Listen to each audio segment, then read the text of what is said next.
All right, let's dive right in.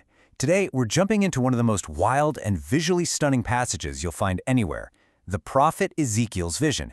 I mean, he describes something that sounds less like a heavenly being and more like some kind of complex, divine machine.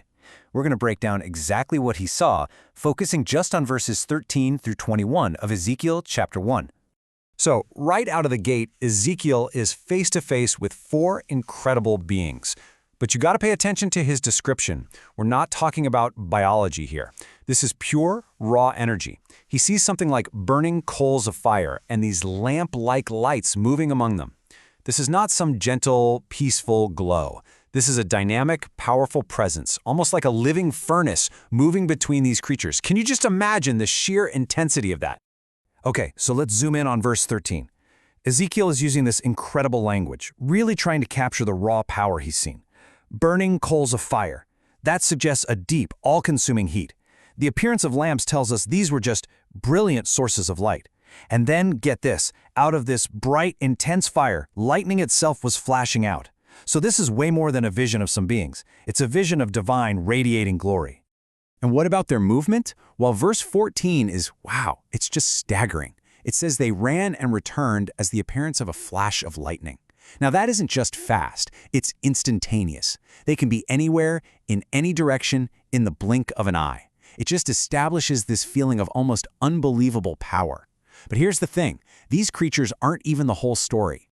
So just as Ezekiel is trying to wrap his head around these lightning-fast beings, he notices something else. Something mechanical, and every bit is strange, operating right there alongside them. And this is where the vision just kicks into a whole new level of complexity. What on earth are these mysterious wheels?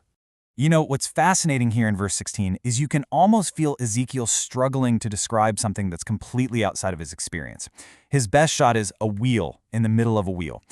For us, the closest thing we can probably picture is a gyroscope, right, with those interlocking rings. And this unique design is absolutely central to the mystery of how this divine machine actually works. And this gyroscopic design meant they could do something truly bizarre. Verse 17 says, when they went upon their four sides, and they turned not when they went. Just think about that for a second.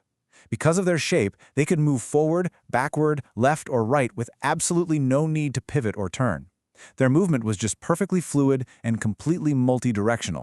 And then, just when you think it can't get any stranger, verse 18 drops two more incredible details. First, the sheer size of these wheels. He says their rings were so high that they were dreadful. That's not just big, it's terrifyingly, awe-inspiringly huge. And second, and this might be the weirdest detail of all, the rings were completely covered in eyes, suggesting, a constant, all-seeing awareness. Okay, so let's just pause and take stock. We have these lightning-fast, fiery creatures, and then we have these massive, all-seeing, gyroscopic wheels. The biggest question has to be, how did they work together? How did these two separate things, one that seems alive, one that seems mechanical, move in such perfect, instant harmony? Well, verse 21 pretty much lays out the law of their motion, and it's crystal clear. When the creatures moved, the wheels moved. When the creatures stood still, the wheels stood still. When they rose up from the earth, the wheels were lifted up right alongside them. The coordination is absolute. It's instantaneous. There's no lag, no command being given. So what's the mechanism? What's the secret? And here it is. This is the narrative punchline. The source of all this perfect unity is revealed in one crucial little phrase from verse 20. For the spirit of the living creature was in the wheels. That's it. That's the key that unlocks this entire divine machine. So what does that even mean, the spirit was in the wheels? Well, the text presents it not as a separate ghost or something, but more like a control system, a kind of spiritual interface. It's this invisible link that allows the will of the creatures to be instantly translated into the motion of the wheels. There are no gears, no levers, it's just this seamless fusion of the organic and the mechanical, all driven by a single unified will. Now, to help us kind of wrap our modern minds around this ancient concept, we can use an analogy, though, of course, it's an imperfect one. That spirit interface is like a form of perfect wireless synchronization, an instant connection between intent and action.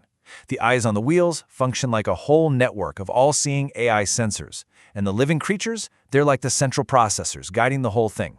It's just a way for us to think about this divine action in terms we might be able to understand. So what's the big takeaway from all this? What's the point of this incredible vision?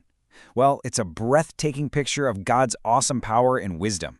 It shows a reality where the spiritual world, represented by the creatures, and the material world, the wheels, are both perfectly governed by a single will. The all-seeing eyes symbolize God's complete knowledge, his omniscience, and that flawless synchronized movement, that represents his perfect sovereign control over every single aspect of creation. And that leaves us with a final thought to chew on. This isn't just some ancient, bizarre story. It's a profound image of what you might call divine physics or spiritual engineering. It presents a God who isn't distant or abstract, but is intimately and powerfully in control of all things, both spiritual and material. So the question becomes, how does this ancient vision of divine technology challenge our modern understanding of God's power and presence?